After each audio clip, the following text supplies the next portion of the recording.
Hello friends, નમસ્તે YouTube my channel. તો આજે આપણે બનાવીશું બેસનની એક નવી રેસિપી.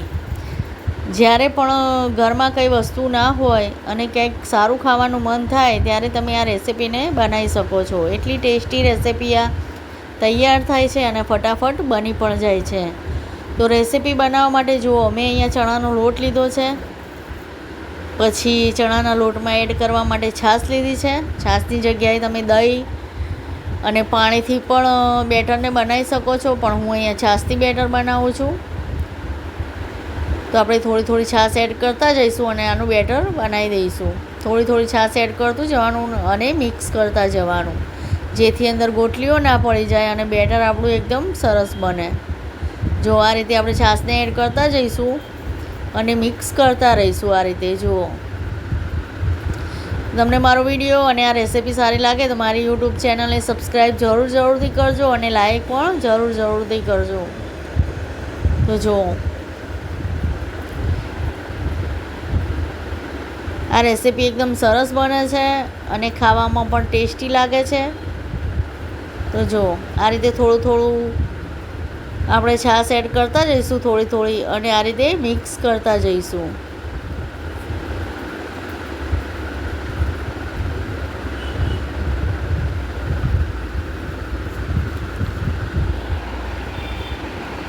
આપણે બહુ જાડું બી નહીં અને બહુ પતલું પણ નહીં. આપણે થોડું માપનું બેટર તૈયાર કરવાનું છે. તો જુઓ,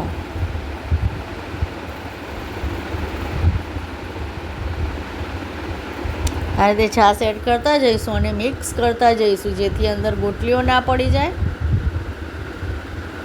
તે માટે આ રીતે થોડી છાશ એડ કરતા જવાનું અને મિક્સ કરતા જવાનું.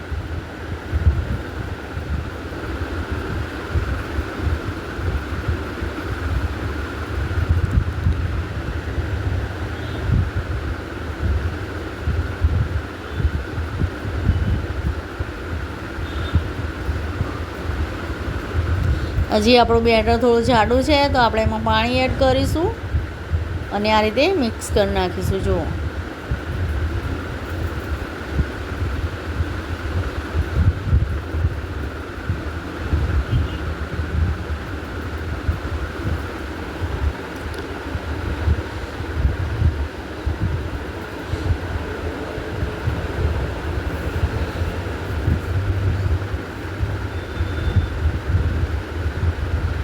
હવે આને આપણે કલાક માટે ઢાંકીને મૂકી દઈશું.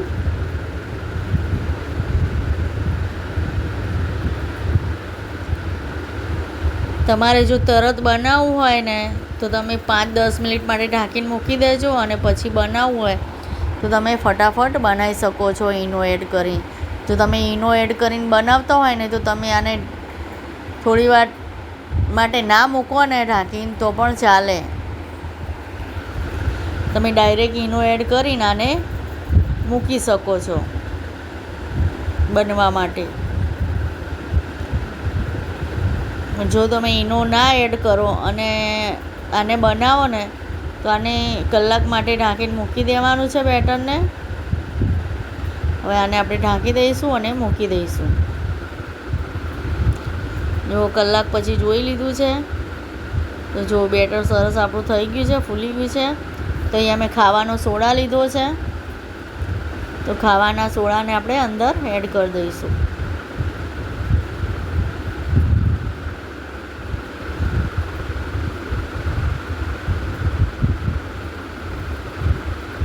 પછી આ રીતે મિક્સ કરી નાખીશું એકદમ. આની અંદર ખાવાનો સોડા અને મીઠું એડ કર્યું બેટરમાં. સોડા એડ કરીને આ રીતે સતત એકદમ મિક્સ કરતું રહેવાનું, જ્યાં સુધી ઉપર બબલ્સ ના આવી જાય ત્યાં સુધી બેટરને આ રીતે મિક્સ કરતું જવાનું. તો જો બેટર સરસ આપણું ફૂલી ગયું છે, બબલ્સ આમ આવી ગયા છે ઉપર. તો હવે અહીંયા આ રીતના મેં ગ્લાસ લીધા છે, તો ગ્લાસમાં આપણે તેલ એડ કરીશું. તેલ એડ કરીને આ રીતે આખા ગ્લાસને તેલવાળો કરી દઈશું. આ રીતે જુઓ, અંદરથી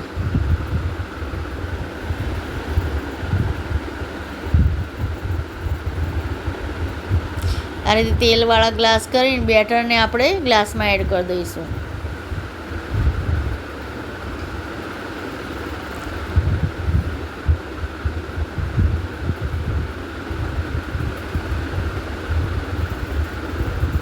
તો જો આ રીતે બેટરને એડ કરી દેવાનું છે.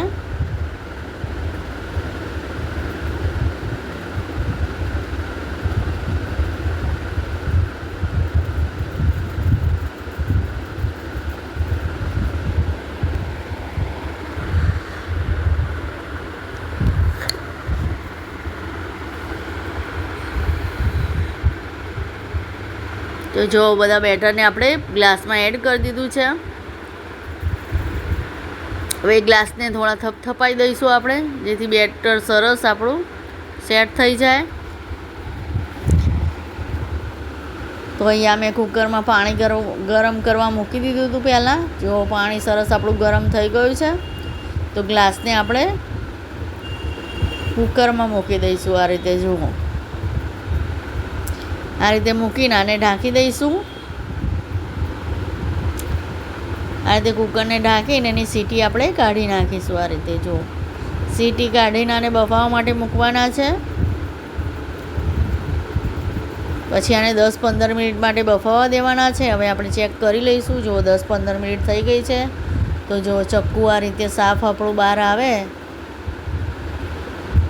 તો આપણો સરસ નાસ્તો તૈયાર થઈ ગયો છે, ચડી ગયો છે. તો હવે આને આપણે કાઢી લઈશું.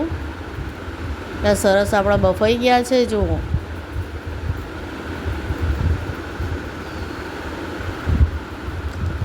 હવે આને આપણે ઠંડા થવા દઈશું. ઠંડા થવા દઈને પછી જ કટ કરવાના છે.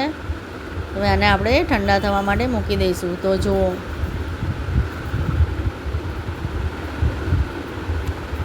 હવે આપણે ઠંડા થઈ ગયા છે. તો હવે આ રીતે આપણે ગોળ શેપમાં આ રીતે કાપી નાખીશું એને.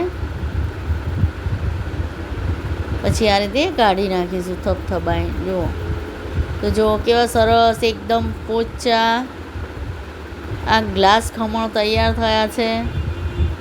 તો જો આ રીતે પહેલાં ગોળ સાઈડ એની કાઢી નાખવાની, પછી આ રીતે કાઢી નાખવાના. તો જુઓ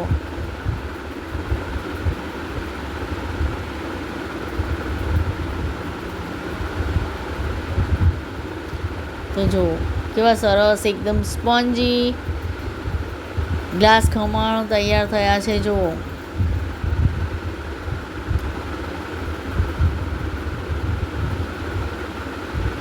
એટલા સરસ બન્યા હતા ને કે મારા છોકરાઓ એક તો ખાઈ પણ ગયા. 4 બનાવ્યા હતા એમાંથી.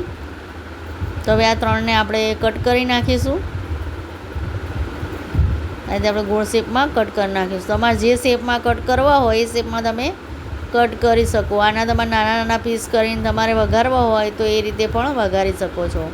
તો જુઓ કેટલા સ્પોન્જી અને જાળીદાર આ ગ્લાસ ખમણ તૈયાર થયા છે. જુઓ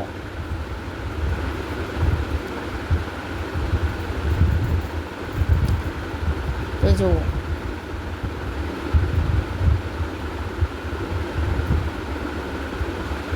એ જ રીતે આપણે બીજા ખમણને પણ આ રીતે કાપી દઈશું.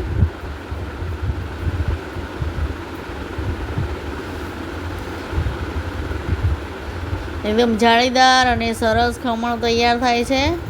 તો હવે આને આપણે વઘારી દઈશું. પહેલાં તેની ઉપર આપણે લાલ મરચું એડ કરીશું, લાલ મરચું પાવડર.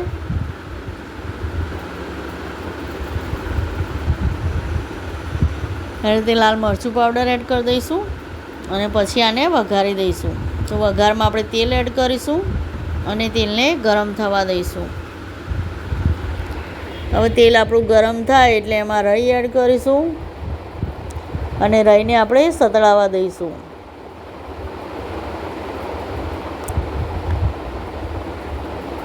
પછી રાઈ આપણી સતળાય એટલે એમાં લીલા મરચાં એડ કરીશું અને પછી છેલ્લે મીઠા લીમડાના પાન એડ કરીશું. મીઠા લીમડાના પાન ગેસ બંધ કરીને જ એડ કરવાના છે, નકર મીઠા લીમડાના પાન બળી જશે અને ઢોકળાનો ટેસ્ટ સારો નહીં આવે.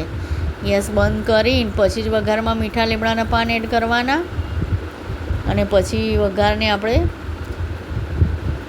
ખમણમાં એડ કરી દઈશું. તો જુઓ, ટેસ્ટી ગ્લાસ ખમણ તૈયાર છે. આ રીતે તમે બનાવશો તો ખૂબ જ ટેસ્ટી અને સરસ બને છે અને ફટાફટ બની પણ જાય છે. તો જુઓ, આપણા ખમણ તૈયાર છે.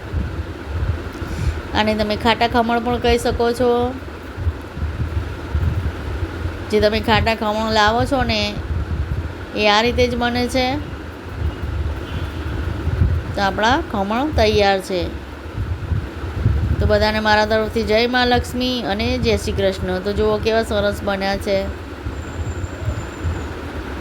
જય મા લક્ષ્મી અને જય શ્રી કૃષ્ણ.